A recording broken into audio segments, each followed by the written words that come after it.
ভারতে মোট 20 লক্ষেরও বেশি মন্দির আছে বলে মনে করা হয়, আর তার মধ্যে অ্যাক্টিভ 6,49,000 হিন্দু মন্দির রয়েছে।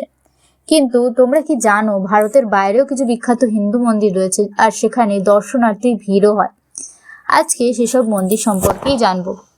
10 গঙ্গা তালাও। এই মন্দিরটি মরিশাসে দেখা যায়। এই মন্দিরটি সমুদ্রতল থেকে 1800 ফুট উপরে আছে। এর বিশাল 108 ফুট লম্বা শিব মূর্তি আছে।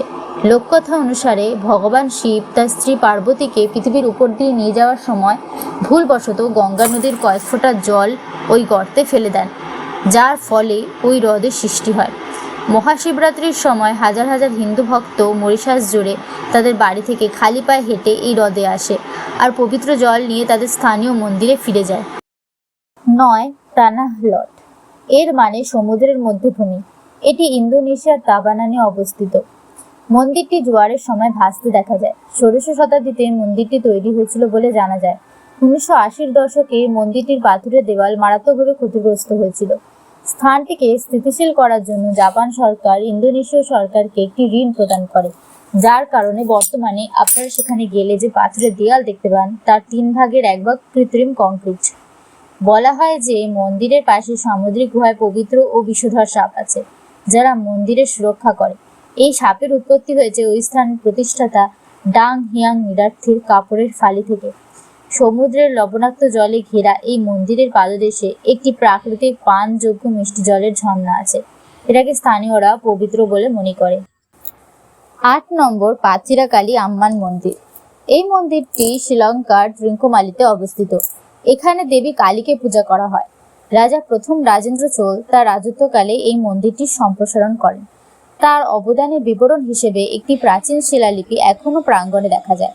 এই মন্দিরের কৃপা শুধু হিন্দুদের মধ্যেই সীমাবদ্ধ নয়, বৌদ্ধরাও নিয়মিতভাবে রোজই এই মন্দিরে পূজা দেয় আর মানত করে। মন্দিরের বাইরের ও ভিতরের উভয় অংশেই উজ্জ্বল রঙের সমারোহে সাজানো আছে। 7 মহাপরাশক্তি পাচাইয়াম্মান মন্দির।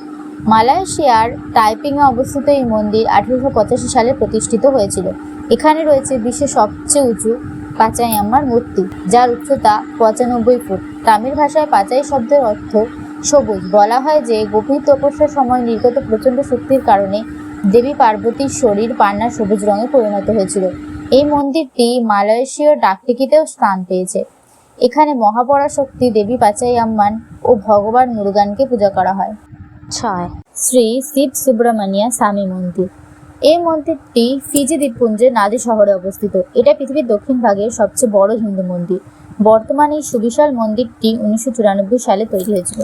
সরাসরি ভারত থেকে 8 জন কারিগরকে নিয়ে যাওয়া হয়েছিল এই মন্দিরটি বানানোর জন্য। এখানে ভগবান মুরুগানকে পূজা করা হয়, তবে এখানে ভগবান গণেশ, ভগবান শিব ও দেবী মীনাক্ষীর জন্য আলাদা আলাদা মন্দির রয়েছে।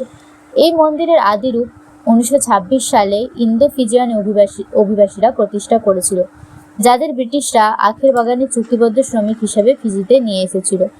এখানে প্রবেশ করার জন্য কিছু টাকা দিতে হয়, আর দর্শনার্থীদের কিছু নিয়ম মানতে হয়। তাদেরকে লুঙ্গি পরতে হয়, যা প্রবেশপথে সরবরাহ করা হয়। জুতো খুলে রাখতে হয় এবং ভেতরে ছবি তোলাও নিষেধ। 5 নিসডেন টেম্পল। এই মন্দিরটি লন্ডনে আছে। স্বামী নারায়ণ মন্দির নামেও এটি পরিচিত। এতে কোনো লোহা ও ইস্পাতের কাঠামোগত অবলম্বন নেই। ভারতে 1526 জন ভাস্কর ইতালীয় মার্বেল, ভারতীয় মার্বেল ও বুলগেরীয় চুনাপাথরের 26,000টিরও বেশি টুকরো হাতে খোদাই করেছিল। তারপর সেটা লন্ডনে পাঠানো হয়েছিল। তারপর নির্দিষ্ট স্থানে সেগুলো জোড়া লাগানো হয়েছিল। এটা মাত্র 2.5 বছরে তৈরি হয়েছিল। 1995 সালে এটি প্রতিষ্ঠিত হয়েছিল। আর শ্রী সুব্রমণিয়ার স্বামী দেবস্থানম।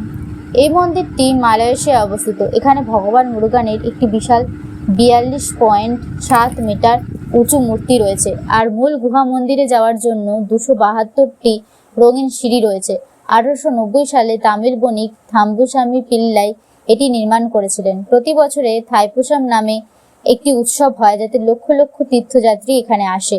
এটা তামিল হিন্দু উৎসব, যেখানে ভগবান মুরুগানকে অসুর সুরপদ্মের উপর তার বিজয়ের জন্য পূজা করা হয়। এটা তামিল মাস থাইয়ের পূর্ণিমায় পালন করা হয়।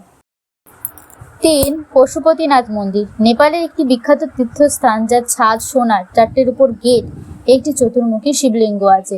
বলা হয় যে শিব ও পার্বতী একসময় অ্যান্টিলোপের রূপ ধারণ করে নদীর ধারে খেলা করত। মন্দিরের চারপাশে বনভূমিতে বহু বানরের দল বাস করে। শুধুমাত্র হিন্দুরাই এই মন্দিরে প্রবেশ করতে পারে। এটি 400 খ্রিস্টাব্দ নাগাদ তৈরি হয়েছিল বলে মনে করা। 2. প্রাম্বানন মন্দির।